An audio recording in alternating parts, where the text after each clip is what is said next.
살아계신 하나님, 주님을 예배합니다. 고난 주간을 통하여 예수님의 십자가를 가슴에 새기게 하시니 감사드립니다.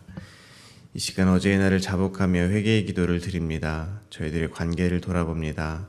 예수님께서 십자가에서 죽으심으로 저희가 하나님과 화목한 관계를 얻었습니다. 주님께 받은 그 사랑으로 내 이웃을 사랑하지 못하였음을 또한 고백합니다. 용서하여 주시옵소서.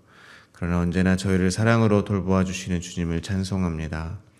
주님의 말씀을 전하고 또한 듣습니다. 성령 하나님 간절히 구하오니 말씀을 통하여 예수가 그리스도이심을 깊이 깨달을 수 있도록 인도하여 주시옵소서.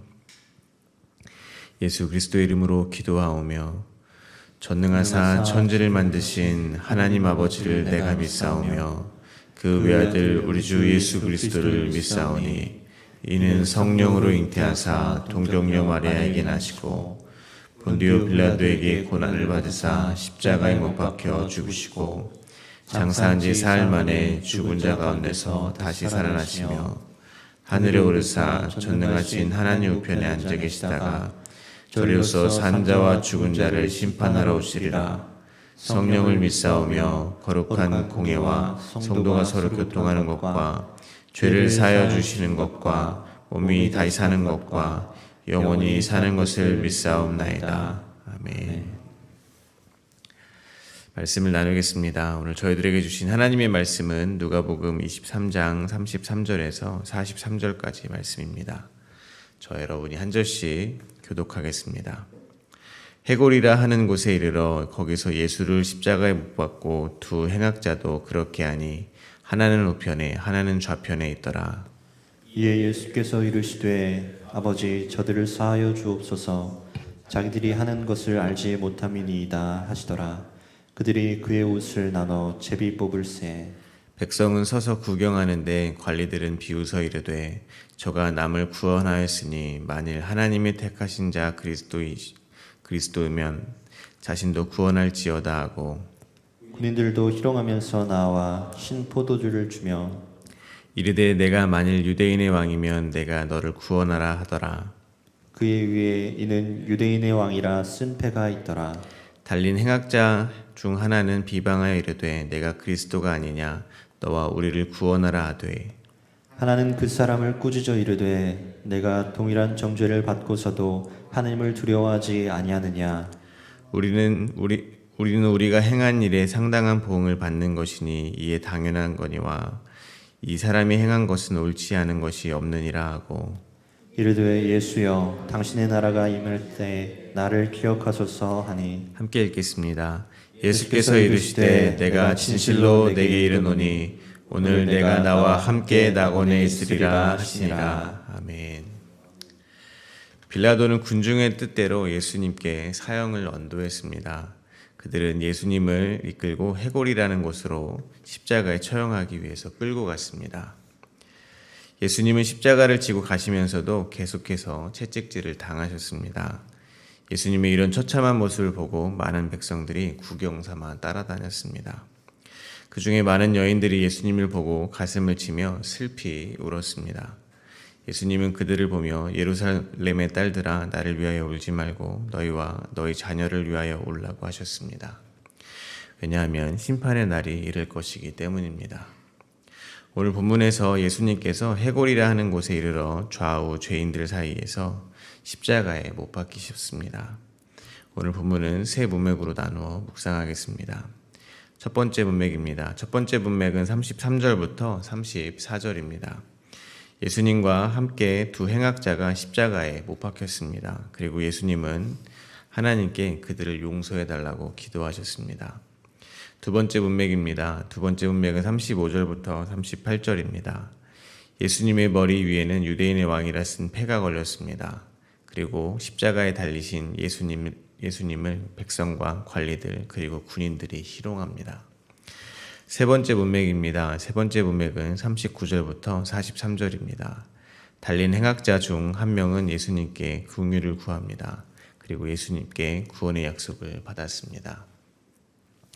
먼저 33절입니다. 해골이라 하는 곳에 이르러 거기서 예수를 십자가에 못 박고 두 행악자도 그렇게 하니 하나는 우편에 하나는 좌편에 있더라.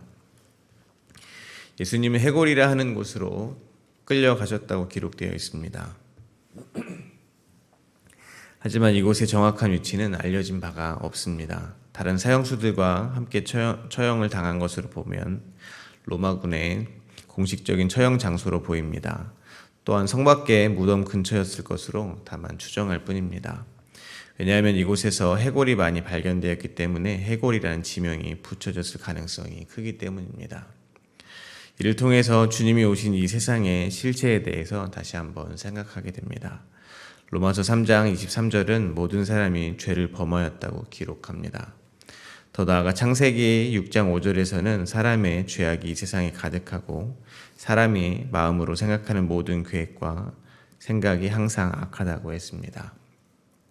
또한 로마서 6장 23절에서는 죄의 삭은 사망이라고 했습니다. 그러므로 주님이 지금 십자가에 달리신 해골이라는 이 거대한 무덤은 죄악으로 가득한 이 세상에 민낯인 것입니다. 좀 더 저희들과 관련해서 묵상한다면 예수님은 지금 죄와 허물로 죽은 저희들 가운데 오셔서 십자가에 달리고 계시다는 것입니다. 이것을 또 다른 그림으로 보여주는 것이 바로 두 행악자가 하나는 예수님 우편에 하나는 예수님 좌편에 있다는 것입니다. 일반적으로 로마 시대의 십자가 처형은 노예와 도둑 또는 반역자 같은 로마법에 의해서 가장 흉악한 범죄자에게 집행을 하는 것이었다고 합니다. 따라서 두 행악자가 어떠한 죄목을 지었는지 구체적으로는 알 수는 없지만 죄인임에는 틀림이 없는 것입니다. 그러므로 예수님은 지금 죄인들 가운데 오셔서 십자가를 지고 계시다는 것입니다. 따라서 죄인 중에 괴수임을 진심으로 고백하는 성도라면 예수님의 십자가 옆에 두 행악자는 다른 사람이 아닌 바로 나 자신임을 깨달아야 할 것입니다. 갈라디아서 2장 20절입니다. 내가 그리스도와 함께 십자가에 못 박혔나니 그런즉 이제는 내가 사는 것이 아니요 오직 내 안에 그리스도께서 사시는 것이라. 이제 내가 육체 가운데 사는 것은 나를 사랑하사 나를 위하여 자기 자신을 버리신 하나님의 아들을 믿는 믿음 안에서 사는 것이라.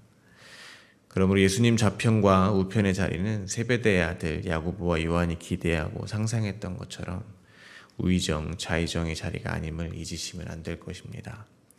예수님의 좌편과 우편의 자리는 자기의 죄로 인해서 자기의 십자가를 지고 예수님과 함께 못 박히는 자리라는 것을 잊지 마시기 바랍니다. 예수님께서는 십자가 위에서 기도하십니다. 34절입니다. 이에 예수께서 이르시되 아버지 저들을 사하여 주옵소서 자기들이 하는 것을 알지 못함이니이다 하시더라. 그들이 그의 옷을 나눠 제비 뽑을세. 이사야서 53장 12절에는 다음과 같은 예언이 있습니다.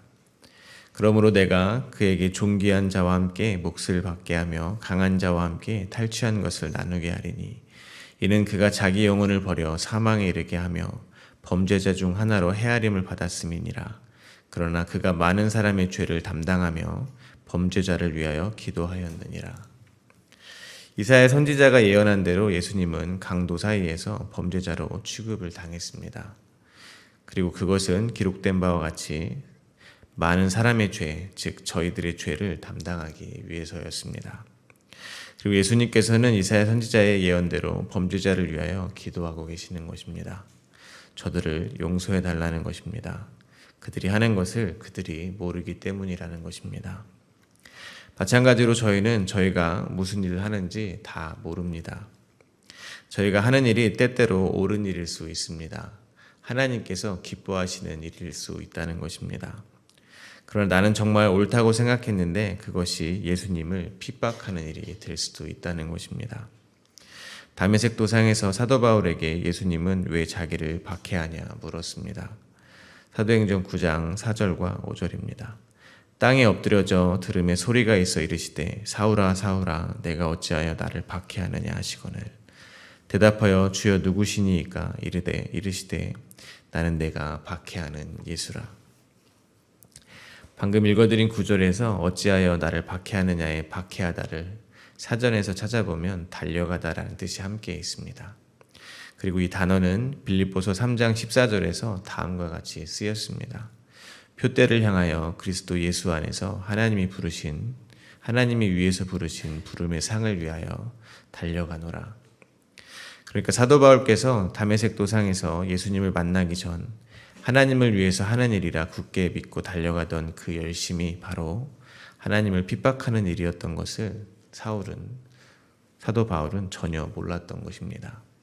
사도 바울만 그러한 실수를 하겠습니까? 저희도 신앙생활을 하면서 수없이 그러한 실수를 한다는 것을 고백하지 않을 수가 없습니다. 신앙생활을 하다 보면 당연히 이런 일 저런 일들을 많이 할 수가 있습니다. 모두 하나님의 말씀에 순종하기 위함일 것입니다. 저희는 저희가 옳다고 여기는 그 일에 저희의 시간과 돈 열정을 쏟아붓습니다. 그것이 표대를 향하여 그리스도 예수 안에서 하나님이 위에서 부르신 부름의 상을 위하여 달리는 달리기라고 굳게 믿기 때문입니다. 그런데 그러한 일이 정말 자기를 부인하고 십자가를 지는 달리기라면 저희는 항상 화평의 열매를 맺어야 될 것입니다. 항상 온유의 열매를 맺어야 될 것입니다. 오래 참음의 열매를 맺어야 될 것입니다. 그러나 만약 저희가 저희의 목적을 이루기 위해서 달리는 그 달리기로 인해서 하나님께서 자기의 아들을 십자가에 매달아 죽이기까지 사랑하신 형제의 마음을 상하게 한다면 어떻겠습니까? 그것은 표대를 향한 달리기가 아니고 예수를 핍박하는 달리기가 될 수도 있다는 것입니다. 그렇게 저희는 저희가 하는 일이 무엇인지도 모르고 하는 일이 있을 수 있다는 것입니다. 모르면 죄가 안 되겠습니까? 아닙니다. 모르고 해도 죄는 죄입니다. 그렇게 자기가 하는 일이 무엇인지도 모르고 달리는 사도 바울을 위해서 그리고 저희를 위해서 예수님은 십자가 위에서 기도하신다는 것입니다. 아버지, 저들을 용서하여 주옵소서. 저들은 자기들이 하고 있는 일이 무엇인지 알지 못합니다. 라고 기도하시는 것입니다.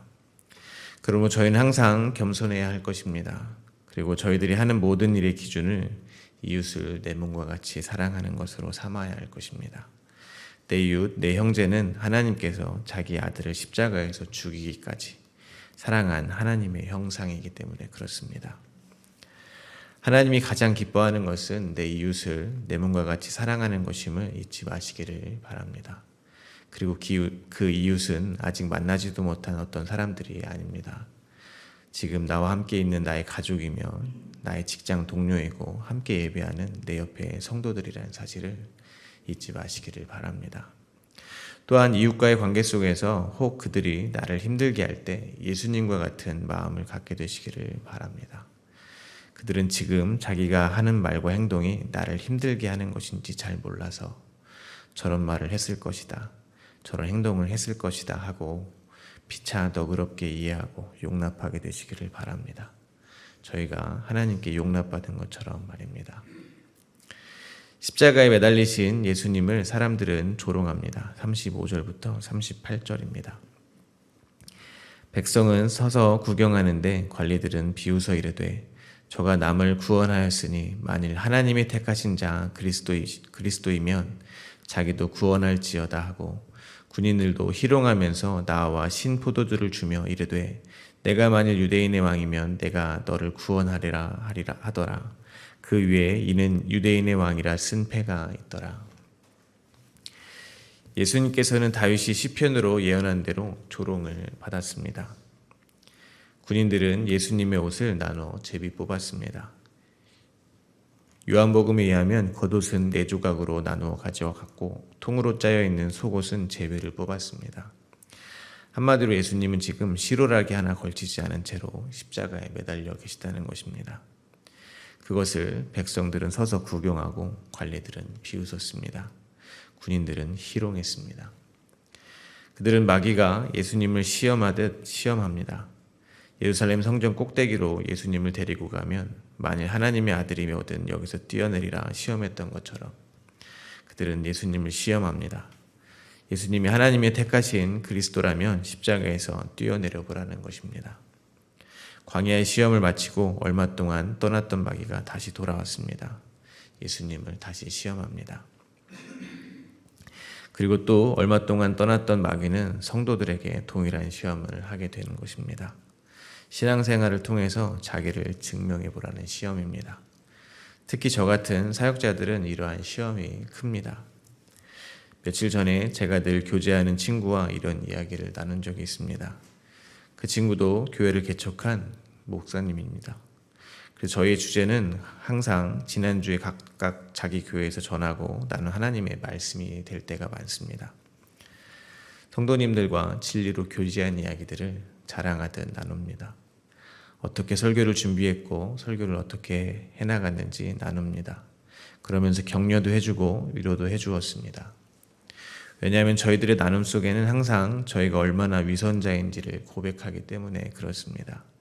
그럴듯하게 포장되어 있는 자신의 속내를 들춰내기 때문에 그렇습니다. 그런데 그때 항상 마귀가 유혹을 합니다. 항상 그렇습니다. 더 솔직히는 저희 안에 있는 제 속에 있는 마귀적 속성이 고개를 드는 것 같습니다.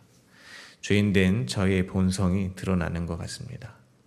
왜 그러냐면 저의 나눔 끝에는 많은 경우 나는 그러한 것까지 깨닫는 사람이라는 자랑과 그러지 못한 사람들에 대한 비난과 정죄가 따라오기 때문에 그렇습니다. 또 저희는 하나님의 말씀을 가지고 예수님의 증인이 되는 것이 아니라 결국 자기 자신을 증명하고 저희 자신을 높이는 데 사용하는 유혹에 넘어간다는 것입니다. 그러므로 지금 예수님이 매달려 있는 저 십자가는 저의 십자가가 맞는 것입니다. 저는 늘 마귀의 유혹에 넘어가 어떻게든 나를 드러내려 애쓰지만 예수님은 그렇지 않았습니다. 예수님이 능력이 없으셔서 십자가에서 달리신 것이 아닙니다. 십자가에서 내려오시지 않는 것이 아닙니다. 바로 아버지 하나님의 뜻을 이루기 위해서입니다. 아버지의 뜻대로 하옵소서의 기도가 지금 이루어지고 있기에 주님은 묵묵히 십자가에서 죽음을 맞이하고 계셨다는 것입니다.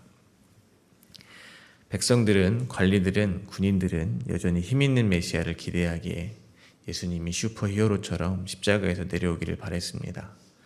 그러나 예수님은 그저 범죄자 중에 한 사람으로 취급을 받아 아무런 힘도 없이 시로라기 하나 걸치지 못한 채로 수치와 고통 속에 목마르다 부르짖으며 힘없이 죽어가고 계셨다는 것입니다.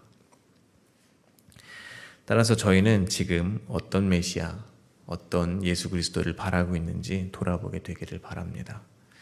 여전히 나는 전지전능한 하나님의 능력으로 지금 나의 어려운 상황을 슈퍼히어로처럼 내려오셔서 해결해 주기만을 바라고 있는 것은 아닌지, 또한 당신이 나의 하나님이라는 것을 나에게 증명하기를 바라고 있지는 않은지 돌아보게 되기를 바랍니다.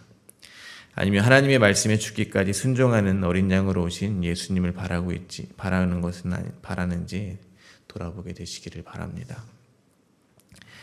뒤집어 말하면 나의 마음속에 있는 신앙생활의 끝이 내가 행복하고 내가 복을 받고 내가 사람들에게 존경받고 내가 사람들에게 선한 영향력을 많이 끼치고 하나님마저도 나를 칭찬하는 나인지, 아니면 날마다 나는 후패해지고 내 안에 살아계신 그리스도만 높아지는 것인지 돌아보게 되시기를 바랍니다.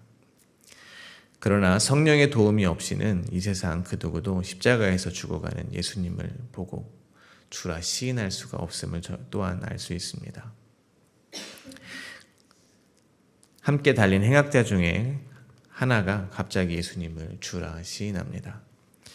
39절부터 42절입니다.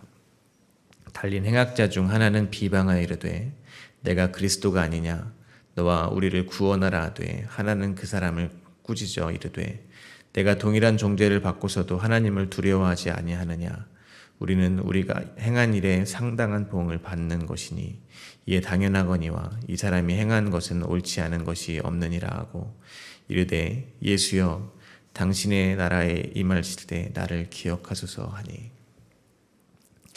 병행구절인 마태복음 27장 44절에 의하면 양옆의 두 강도는 모두 예수님을 욕했었습니다. 그런데 그 중에 한 강도가 하나님을 갑자기 두려워하게 된 것입니다. 예수님을 알아본 것입니다. 그러므로 저희는 깨달을 수 있습니다. 온 세상이 심판을 받아야 하는 죄인으로 선고되었고 그 죄인들 가운데 예수님께서 십자가로 서신 것입니다. 그때 성령이 임한 이들만 자기의 죄를 깨닫게 된다는 것입니다. 그리고 예수 그리스도의 십자가의 일을 붙잡게 된다는 것입니다. 요한복음 16장 7절과 8절입니다. 그러나 내가 너희에게 실상을 말하노니 내가 떠나가는 것이 너희에게 유익이라. 내가 떠나가지 아니하면 보혜사가 너희에게로 오시지 아니할 것이요 가면 내가 그를 너희에게로 보내리니 그가 와서 죄에 대하여 의에 대하여 심판에 대하여 세상을 책망하시리라. 죄에 대해서 의에 대해서 심판에 대해서 책망하신다는 이야기는 무엇이 죄인지 무엇이 의인지 무엇이 심판인지 알려주신다는 것이 전제가 될 것입니다. 그래야 그 기준으로 죄인이 아니라고 생각한 사람들이 죄인으로 드러나고 의라고 붙잡았던 것들이 의가 아니었고 자신은 심판과 상관없다고 생각한 이들이 잘못 생각하고 있었다는 것을 알게 될 것이기 때문입니다. 그렇게 행악자 중 한 사람은 자신이 상당한 보응을 받아 마땅한 죄인이라는 것을 깨닫게 된 것입니다. 예수님께서 기억하지 않으시면 그대로 지옥에 가도 마땅한, 즉 심판받아 마땅한 죄인인 것을 깨달은 것입니다. 오직 예수님의 기억에 의해서, 즉 전적인 예수님의 은혜에 의해서 하나님 나라에 갈 수 있다는 사실을 깨닫게 된 것입니다. 그리고 자기의 영생의 문제를 예수님께 맡긴 행악자가 바로 저희와 같은 성도입니다. 그리고 예수님께 긍휼을 구한 행악자와 저희에게 주님은 다음과 같이 말씀하십니다. 43절입니다. 예수께서 이르시되 내가 진실로 내게 이르노니 오늘 내가 나와 함께 낙원에 있으리라 하시니라. 그러므로 지금 저희는 어디에 있는 것이겠습니까? 저희는 예수님이 부활 승천하시며 보내주신 그리스도의 영, 성령님이 함께하고 있으니 그 어디나 하늘나라요 낙원에 있는 것이라는 것입니다. 눈앞에 십자가의 현실만 보인다고 이 사실을 의심하지 않게 되기를 간절히 바랍니다. 말씀을 맺겠습니다. 갈라디아서 2장 20절의 말씀을 다시 한번 읽어드리겠습니다. 내가 그리스도와 함께 십자가에 못 박혔나니 그런즉 이제는 내가 사는 것이 아니요 오직 내 안에 그리스도께서 사시는 것이라. 이제 내가 육체 가운데 사는 것은 나를 사랑하사 나를 위하여 자기 자신을 버리신 하나님의 아들을 믿는 믿음 안에서 사는 것이라. 죄에 허물로 죽어야 하는 저희 대신 골고다 언덕 위에서 예수님께서 십자가에 달리셨습니다. 그리고 저희는 예수님과 함께 그 자리에서 죽었습니다. 그런즉 저희는 이제 예수 그리스도를 믿는 믿음 안에서 다시 살게 된 것입니다. 골고다 해골 골짜기는 이제 저희들의 소망의 골짜기가 된 것입니다. 오늘 하루도 주님의 십자가 공로에 감사하시면서 주님만을 찬송하게 되시는 하루가 되시기를 간절히 바랍니다. 이제 주님의 십자가를 묵상하며 잠시 침묵으로 나아가겠습니다.